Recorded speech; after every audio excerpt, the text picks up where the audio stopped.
Assalamualaikum warahmatullahi wabarakatuh. Perkenalkan, saya M. Hengki Angguna Almansa dengan NIM C0C0200001 dari Prodi D3 Akuntansi kelas A dengan dosen pengampu Bapak Dr. Wirmi Eka Putra SEMSI CIKNR CSRS dengan mata kuliah akuntansi perpajakan.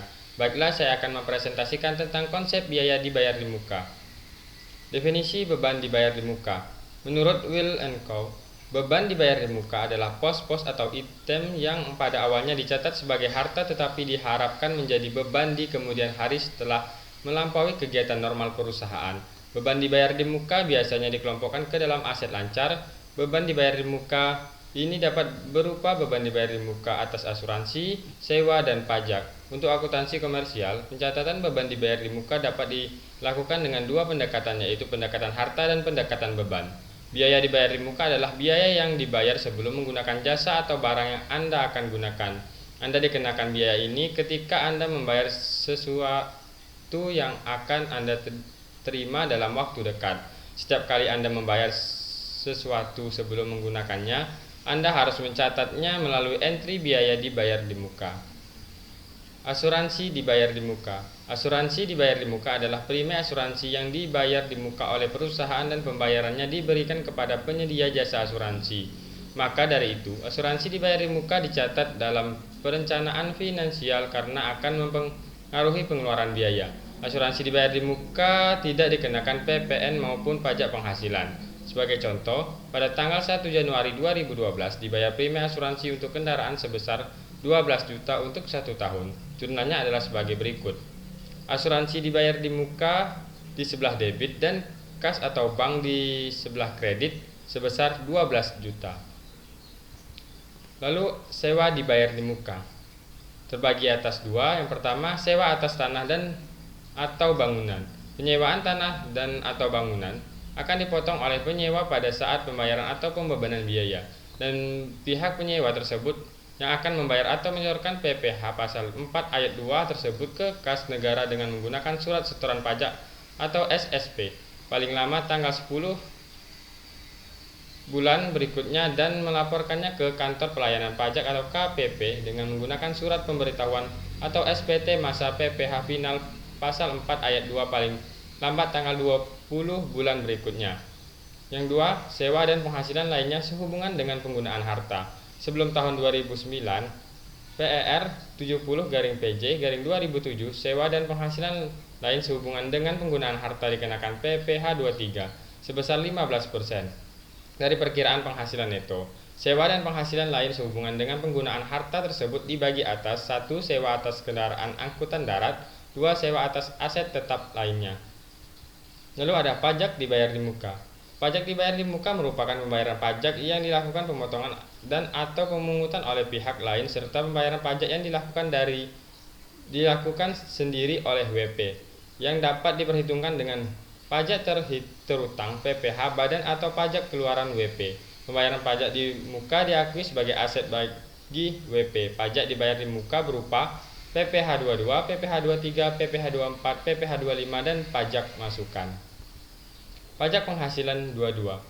Badan pemungutan pajak penghasilan 22, pemungutan PPh 22 sehubungan dengan pembayaran atas penyerahan barang dan kegiatan di bidang impor atau kegiatan usaha di bidang lainnya, yaitu Bank Devisa dan Dirjen Bea dan Cukai atau DJBC atas impor barang, bendahara pemerintah dan kuasa penggunaan anggaran atau KPA, bendahara pengeluaran untuk pembayaran yang dilakukan dengan mekanisme uang persediaan atau UP, KPA atau penjabat penerbit surat pemerintah membayar yang dibeli delegasi oleh KPA dan lain sebagainya. Tarif pajak penghasilan 22. Tarif WP yang tidak memiliki NPWP lebih tinggi 10% daripada tarif yang diterapkan terhadap WP yang dapat menunjukkan NPWP.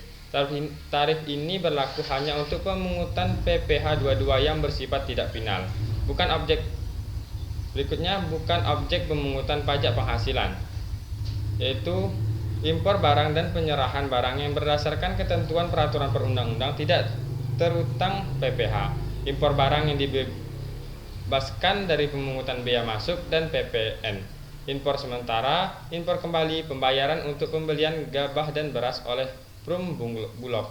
Emas batangan yang dapat diproses untuk menghasilkan barang perhiasan dan emas untuk tujuan ekspor. Dan pembayaran untuk pembelian barang sehubungan dengan penggunaan dana bantuan operasional sekolah atau BOS. Lalu ada pajak penghasilan 23. PPh 23 adalah pajak penghasilan yang pemenuhan kewajibannya dilakukan dengan cara pemotongan atas pembayaran penghasilan yang diterima oleh WP dalam negeri dan bentuk usaha tetap BUT yang berasal dari penghasilan dari harta atau modal, penyertaan jasa atau penyelenggaraan kegiatan selain yang telah dipotong PPh 21. Berdasarkan Undang-Undang PPh nomor 36 tahun 2008 pasal 23 ayat 1A, besarnya pemungutan dibedakan antara WP yang ber-NPWP dengan WP yang tidak ber-NPWP. Tarif WP yang tidak memiliki NPWP lebih tinggi 100% daripada tarif yang diterapkan terhadap WP yang dapat menunjukkan NPWP. 1. Dividen, 2. Bunga, 3. Royalti atau imbalan atas penggunaan hak, 4. Hadiah penghargaan, bonus dan sejenisnya, 5. Sewa, 6. Imbalan jasa.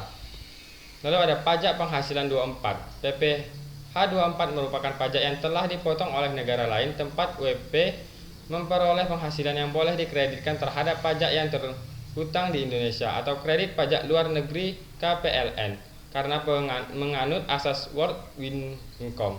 Maka Undang-Undang PPh menentukan bahwa WP dalam negeri dikenakan PPh atas seluruh penghasilan yang diterimanya, baik di Indonesia maupun di luar Indonesia.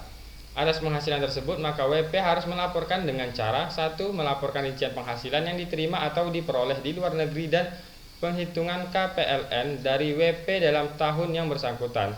2. Untuk dividen penggabungan penghasilan dilakukan dalam tahun pajak pada saat perolehan dividen tersebut.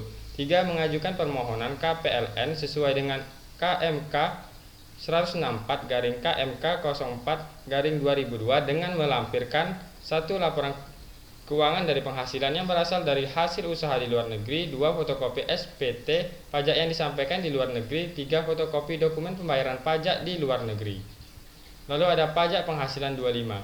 PPh 25 adalah pembayaran angsuran pajak tahunan pajak berjalan yang harus dibayar sendiri oleh WP yang bersangkutan untuk setiap bulan sebagaimana dimaksud dalam pasal 25 UU PPh nomor 36 tahun 2008. PPh 25 harus dibayarkan atau disetorkan paling lambat pada tanggal 15 bulan berikutnya setelah masa pajak berakhir. Sedangkan untuk penyampaian SPT masa PPh 25 selambat-lambatnya 20 hari setelah masa pajak berakhir.